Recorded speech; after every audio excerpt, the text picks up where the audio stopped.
नमस्कार मित्रांनो, मी संतोष वाघ आपलं स्वागत करत आहे। बघा, जमिनीखालचे झरे कसे असतात हे आज तुम्हाला दाखवण्याचं आहे। आणि सेंटर पॉइंटवर असून सुद्धा बोर कधी कधी कोरडे का जातात, आज याचं कारण तुम्हाला समजणार आहे मित्रांनो। खूप मोठी गोष्ट आहे ही, कारण बऱ्याच जणांना माहितीच नसतं झरे म्हणजे काय असतं, विश्वास नसतो त्या गोष्टीचा।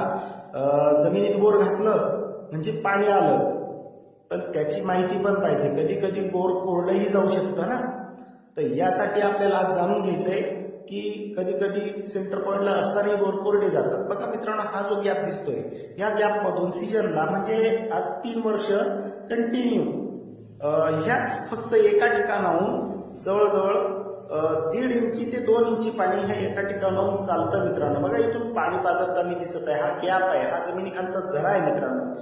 तर माझं सांगण्याचा उद्देश असा आहे की बोर करताना हे दाबल्या जाऊ शकतं, ह्याच्यात ते सिमेंट सारखं मटेरियल पॅक जाऊन बसतं, हवेच्या प्रेशरने प्लास्टर होऊन बसतं, परिणामी याच्यातून पाणी येत नाही मित्रांनो।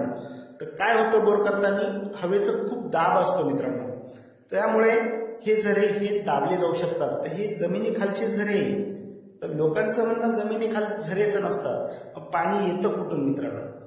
बोर करताना बोर कोरडा गेला तरी घाबरायचं काम नसतं मित्रांनो, त्याला एक पावसाळा वाट बघावीच लागते।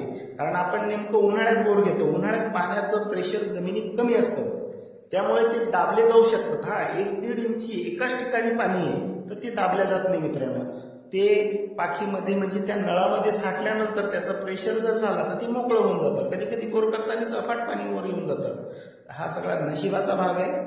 तरीही हे बोर बुजले गेले, याचे नळ बुजले गेले, तर हे एक पाऊस झाल्यानंतर चालू होतात मित्रांनो। बघा, त्यातूनच पाणी येत आहे, दुसरीकडून कुठूनही येत नाही। म्हणजे आज ते बोर 2 बोटासारखं चालतंय मित्रांनो। हेच बोर 2.5 इंची 3 वर्ष कंटिन्यू चाललेलं आहे, पण यंदा पाऊस कमी झाल्यामुळे हे कमी चालतंय।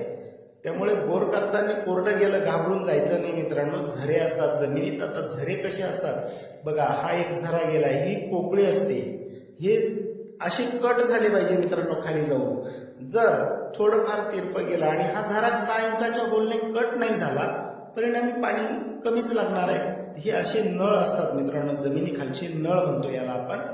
तर बघा, ह्या अशा पद्धतीने हे नळ असतात, तर त्यातूनच पाणी येतं। तर विचार करा, बोर करताना ती सिमेंट सारखी माती याच्यात जाऊन बसली, हवा तर जाणारच आहे, पाणी रिवर्स जाणार आहे याच्यातून, साहजिक गोष्ट, हवेचं प्रेशर खूप असतं, त्यामुळे याच्यातून ते पाणी रिवर्स जातं। परिणामी ती जी हवा आहे याच्यात घुसते आणि ती धूळ माती सगळी सिमेंट सारखं पॅक होऊन जातं मित्रांनो। परिणामी आपल्या बोर करताना पाणी लागतं।